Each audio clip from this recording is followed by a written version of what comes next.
Hi, welcome to another episode of the Sports Psychology Podcast. I'm here with mental coach Georgia Miller. Hi, I'm Dr. Patrick Cohn. Today we're going to talk about resetting, specifically 3 ways to reset after a shift in hockey, but it can also apply to any stop and go sports. You're listening to the Sports Psychology Podcast.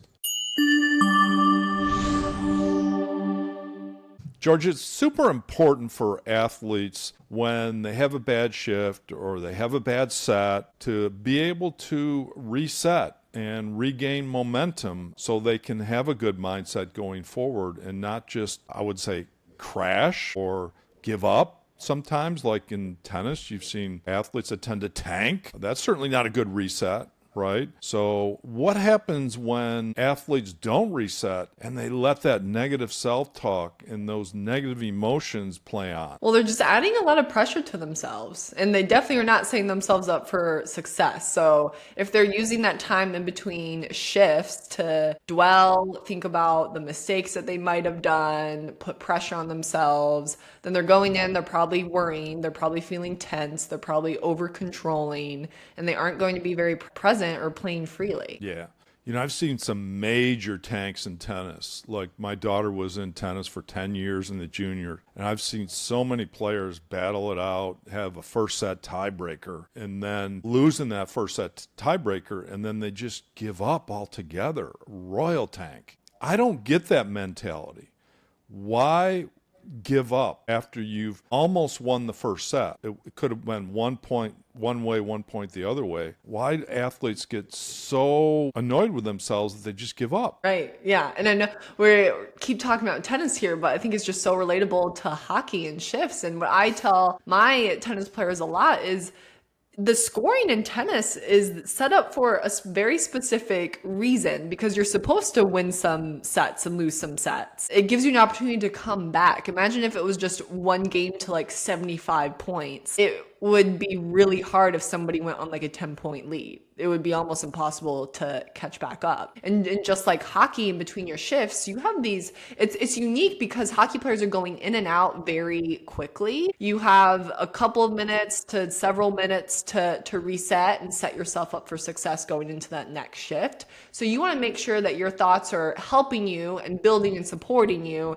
and not tearing you down and making you stressed and anxious. What's the first way to reset? Giving yourself 1 or 2 things to focus on your next shift. Maybe it's back checking really hard. Maybe it's being really aggressive in the corners, but giving yourself something very simple to focus on and do. That way your mind isn't going crazy and trying to overload yourself and think about all these things and ways in which you have to try to redeem yourself. Yeah, so I'm understanding it's not about dwelling. We want to get the athlete away from dwelling on that last point or that last shot or that last shift. And we want to move them towards what do I need to do right now in front of me in my next shift or my next set, which is a way more positive approach than continuing to dwell. Right. And we tell our athletes all the time, you can think about the mistakes later. After your game, when you're watching film, that is a great time to think about your mistakes and break it down. But mid-game, the most important thing is how you're setting yourself up for that next shift or point. And sometimes it's just about regaining momentum.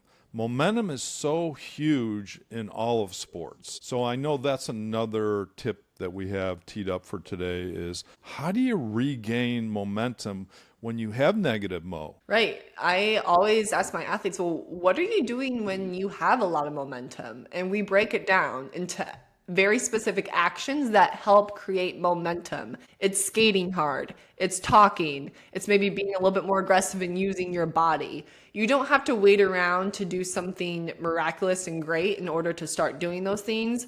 Go out in your shift and start doing those things right away to build that momentum for yourself and create more opportunities. Yeah, there's a saying, or I have a saying in the golf world, when you're playing bad, you see all the bad breaks. When you're playing good, you see all the good breaks that you're getting. So sometimes it's just a matter of looking for those good breaks, right? Did the puck bounce, off the boards to me in a good way, like rather than bounce to an opponent? So look for those good breaks that are happening out there for momentum. And momentum is psychological. Definitely. And that actually carries us right into our third tip, which is, yes, not only looking for the good breaks and the good plays, but looking for what your team might need from you. And this is in regards to a team sport, but if your team maybe needs some more talk out there, if your team needs someone to go in and be really aggressive and start throwing some hits, if your team needs somebody to take some more risks and get some more shots on goal, then be that person to step up in that role and do that. That gives you something great to really focus on. Yeah, great idea. Well, you're very familiar with the volleyball world. What's the best thing that someone said to you? And I think there's great communication on the volleyball court, right? Yeah. What's the best thing a teammate has said to you to find that momentum or turn that game around? In college, my libero and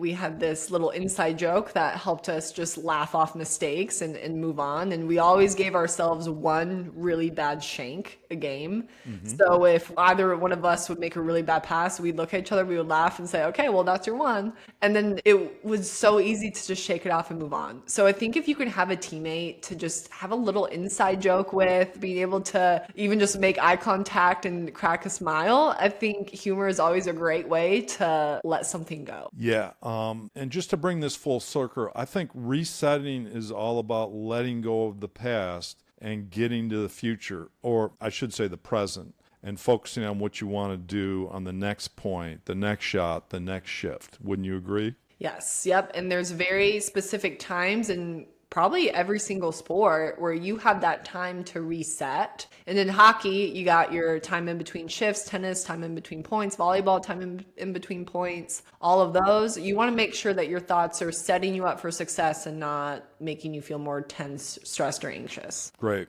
Yeah. And for our listeners out there, we absolutely teach you one-on-one how to reset. What's the self-talk you can use? How can you practice your coping responses as well when you are making mistakes or when things aren't going well for you?